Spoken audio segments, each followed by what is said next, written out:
Welcome back to Hugh Loving Life. I'm Michelle, and I have a read for you today. But before I get into it, I want to thank you for being here. It means a lot. I'm so grateful for all of your likes and subscriptions. It has helped me to grow this channel so that I can share these wisdom notes with you guys. So here we go with today. It starts with picture jasper, which is a stone, a crystal, and it is talking about the law of attraction and that you are the creator. Oftentimes we don't want to believe we're the creator of what we're dealing with, but the saying from the emerald tablets of the god Tot in ancient Egypt and Atlantis is basically saying that, yes, so within and so without. So what's going on inside of you comes out into your physical 3D reality. Okay, as an Eckist now, I can also tell you that when you explore the different dimensions and you have, let's say, a dream experience, which is actually soul travel, you will find that what happens in your quote dream life or you traveling in the other dimensions tends to trickle down. And maybe 6 weeks, maybe 6 months, maybe even 6 years later, the experience can sometimes come true. Now, that's not meant to scare you because I know some people have bad dreams, right? I like to look at it as information, even if it seems negative. But on the positive aspect of being able to create more positive things, the more you raise your vibration, the better things you attract. Though we are here to learn lessons, sometimes hard ones. But the middle card that you got of the wise woman of the grove talks about grace and how you may be nearing a time of ease, maybe a respite from any troubles you've had, wisdom, healing, joy, and inspiration. But here's what happens when you start to become more elevated, according to this card, number 49 in this particular deck, that with grace, it means that you have responsibility. And that means that you might see others espousing things that they think are accurate.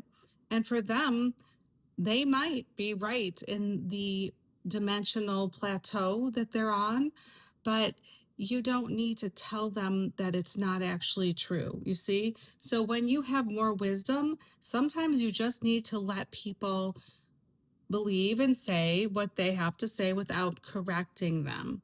So that's what this wise woman of the grove card is saying, that the need to be right is no longer something that you should be needing to do when you elevate. Okay, when you elevate, the need to be right should go out the window. And you can just be someone who listens. You don't have to be right. I mean, this can be for anyone at any time, even if you're not elevating spiritually and you feel like you're in a slump. Maybe by doing this, conversely, what will happen is that you will get out of your slump. You don't need to be right. It is sometimes important to stay silent. Of course, that is also based upon how you feel in the moment. And if you are not being heard, sometimes it's important to make sure you say what you feel. Obviously, you should always be able, in a healthy relationship, to say how you feel. But when it comes to these ego battles of, no, I was right about that, you're wrong, or whatever, that's not really necessary or helpful oftentimes. Or maybe you're in a position somewhere at a job and someone has one way of doing it and they don't want to learn the easier way, so you say, okay, that's okay, I don't need to teach that, not a problem, and you just let it go. The next card you received is hope, which obviously is good. So hope is yours always, right? We always have hope in any situation because there's an infinite amount of timelines. And you are at the core, excuse me, of your being, you are the energy of love. You truly are love. So the affirmation with this card actually states, here we go. Within every cell of my being shines the light of divinity. I focus on the love that resides at the cellular level within me and within the world. I see the tapestry of golden thread that weaves us all together as one. I was created for a purpose and a destiny. I am seen and known, trusted and loved. I was made for a time as this. So, this whole card reading, if I go backwards and kind of like weave them together, um, is basically saying that start using your imagination and your ability to be in the love zone more often than not to create a life full of love. So within, so without, like I began this video, if you are a ball of love inside, then that will radiate out, and what will come back to you is true love. But if you don't love yourself, you will attract unhealthy events and unhealthy others who are also not love or loving. They might be innately love at the core, but they will also be clouded over like you.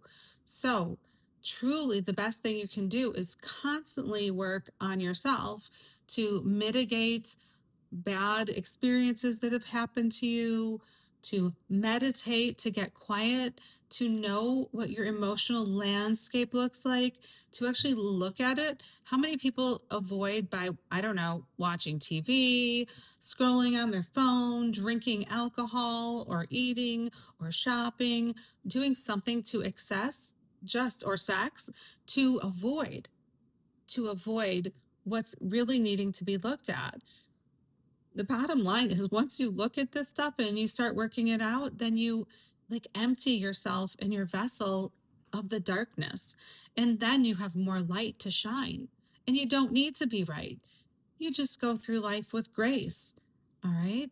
And you attract better to yourself and to your world. And then you become a sunshine for others. So you shine your light more beautifully because you're letting go of the need to be right, to change anything in anyone's life. It doesn't matter. We're all here eternally and we all need lessons. There's no rescuing other people anymore. You are just living in a most elevated, loving, graceful state because you are love and you are attracting better. So love yourself. Your light should shine brightly because why not? Don't dumb it down. Don't dim it down. Be you. I hope you guys love yourselves. It's just so powerful. I can't tell you enough. Like, honestly, I really mean it. The best thing you can do is love yourself in little ways. Like, I mean little things. It doesn't have to be huge. I started my love journey by buying myself flowers, a lot. And then I added things to it, like a nightly yoga ritual before I go to sleep, just to love my limbs, you see, to stretch my body, taking care of yourself, meditating each day, doing some like physical activity, whether you like dance or sports or whatever it is, drinking healthy, clean water, eating healthy foods, eliminating anything that's not healthy. It's not a treat to give yourself and your body something that's not healthy. That's not a treat. It's not a treat. It's really not. Find new treats, right? There are new treats. Try some kombucha. That's a nice drink. If you have an alcoholic problem and you want to drink something, try kombucha. There's some good um, apple cider vinegar in it that's good for your body. In fact, you're only supposed to have half of a thing of it. It's like you're not supposed to have a lot of it. But the point is, find things that feel like a treat, whatever it is for you, that are healthy. That's self love. And when you love yourself over time, what happens is that you become a calmer, happier person, and it's palpable. And then you start to fade away from the lives of people who are not loving themselves. You're just no longer compatible. And then the universe somehow brings you new people. And it's like, oh, wow, this is so easy. Is it wrong? No, it's supposed to be easy. You're supposed to have friendships and good things around you. And you don't need to flash it or flaunt it. Things will come to you so much easier when you actually love yourself. It's a fact. It just is how the universe works, right? Like attracts like. So within, so without. So get in therapy, talk to someone, right? No need to burden your friends. They're not your therapists. Go to a good therapist, talk out your stuff, journal, write down your dreams, because your dreams are, oh my goodness, a wealth of knowledge. Your dreams have the blueprint for what you need to fix, truly. And oftentimes, your dreams aren't just dreams. You're traveling to the different planes of existence. And you can get to the higher planes of existence when you raise your vibration. It's much easier to go there. I have videos where I talk about how I speak with my deceased relatives and friends still, like all the time, once I go to sleep, because I raise my vibe consciously before I go to bed. And I find myself in the realms that they inhabit. And we talk and we hang, and it's really nice. So I don't really miss them. It's true. You don't have to miss the people who've left their physical form, because they're never gone. They're just in a different, like, consider like a different country. It's called the Far Country in Eckankar. You guys might want to check out eckankar.org, ECKANKAR.org. As I've said before on this channel, I practiced 5 different religions before I became an Eckist, which is simply a spiritual path. And it really has helped me, whoa, like so much. I was always searching for some concrete proof and answers, and I can only get it myself, as can you. So it doesn't matter what anyone ever tells you, but the proof can come to you when you practice higher spiritual practices like chanting the hue and journaling, writing down your dreams. Again, I don't mean to repeat myself, but I know these things are the best. So attract better by loving yourself better. Lots of love.